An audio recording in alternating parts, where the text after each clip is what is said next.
tweeting. So I cannot be included in this conversation. I'm Instagram girl. I like pictures and things like that. I'm just not. No, I try to get on the tweeting and I try and do it, but I'm just not very good at it. So I do every once in a while. But those guys are awesome at it. I mean, it is because of the show. Yes, because I realise that there's quite a lot of back and forth, and when I get to it, I try to. But there's a lot. Everyone wants to know so much, and I find myself constantly in the phone. So, and I've just got back from South America since the show's been airing, so I've even missed the first couple of episodes. How is it? Are we saving the world? Is it working? How is it working?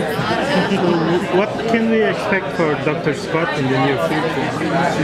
Well, Dr. Scott is she now has the cure, as we know, and I think that we're on this precipice now where you can actually see the avenue where she can take this Fabergé egg and run with it. And the ship is representing a sort of a forum for her to do that, and they've been this incredible protection for this moment to create this environment for this to take place. But you know, we're thwarted by all of these groups and these individuals who don't want this to happen, who have other agendas, and it's incredibly confusing to even imagine that other human beings would want to stop the process of the healing taking place.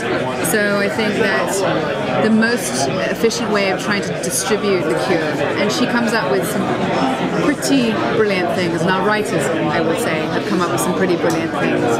And I myself am very, and I've really, talked to the writers a lot about vaccinations and really making sure that we have an autoimmune-free world and preservative-free vaccination, which is a very important conversation. And whichever way we choose to spread the cure, that we don't have, toxins in it, and that it really is a clean cure. And they've really come up with something quite brilliant. So I'm excited, and I think exciting for her and for virology that we're discussing a way of actually spreading, immunizations in a more efficient and less toxic way. What do you think about your character's relationship with Tex? Where's that going? What do you think about my character's relationship with Tex? I like it. I'm in favor. Anyone else? Well, yeah. Okay, so the love triangle. Give me some. What is it in particular that everybody sees about the relationship with Tex? I'm curious. Huh? You're opposite. Yeah. Do you think so? Yeah, and he's sweet. Well, we're both the only real civilians. We're both the only two who can actually do what we want. So I think people are going to put us in this club because everyone else is in their uniform and they're not allowed to do anything, and they get slapped on the wrist for doing everything. Is that true that we met at the end of last week's episode? We met the doctor that came from the South. There's a doctor from the South and the other guys that were just maybe on the organization. And he said he wanted to stay. So he said he what? He wanted to stay. Yes. So you're finding more permanently onto the ship. Yes. Is that going to change your relationship with him? So is that going to change your attitude? No, I think that what it does is makes everybody realize is that we have different breeds of people who all have different things, specialties, things they're allowed to do, things they're not allowed to do, and Tex and Rachel are pretty much allowed to do what they want because they don't have to follow this code. So there's even the way that we talk, if you look at how the Navy, even the way they address each other, it's very formal, and everyone stands a certain way.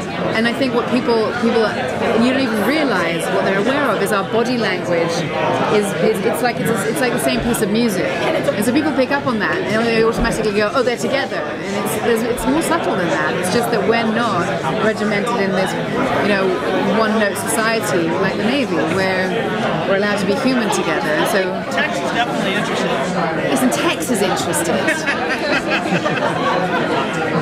I can't tip my hat to that. You have to see what happens.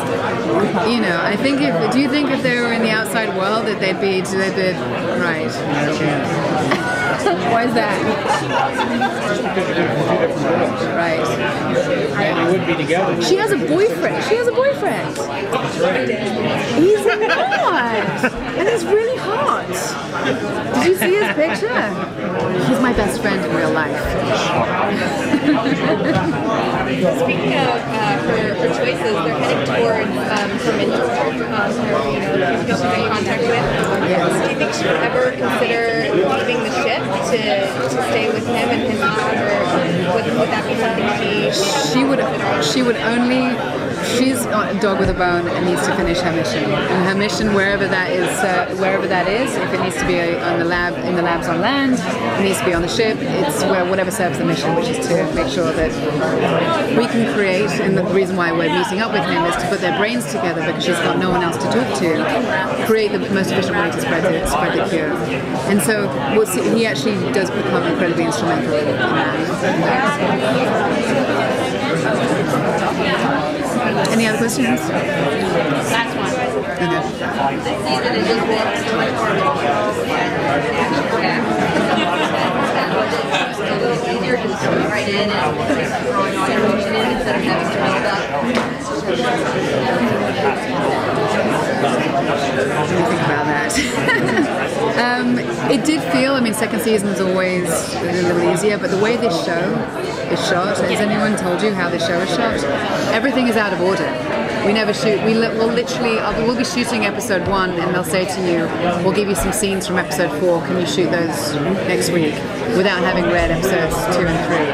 And so we never feel like you can relax because you've always got to be on guard and really be on top of your character and really be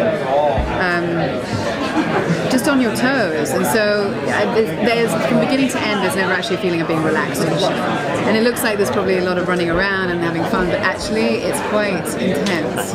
In the most lovely way because we're all family now, but you know your character. But it's from start to finish, I always feel, I take it quite seriously because I'm very concerned about this conversation about the demise of our species. And so I'm always in the moment of looking at the research and talking to the writers about, you know, the evolution of viruses and the mutations of viruses. I'm always on with the scientists, so I never relax about it. In fact, I'm probably a little bit too intense. And everyone will probably like me to relax a bit more, but it's not going to happen.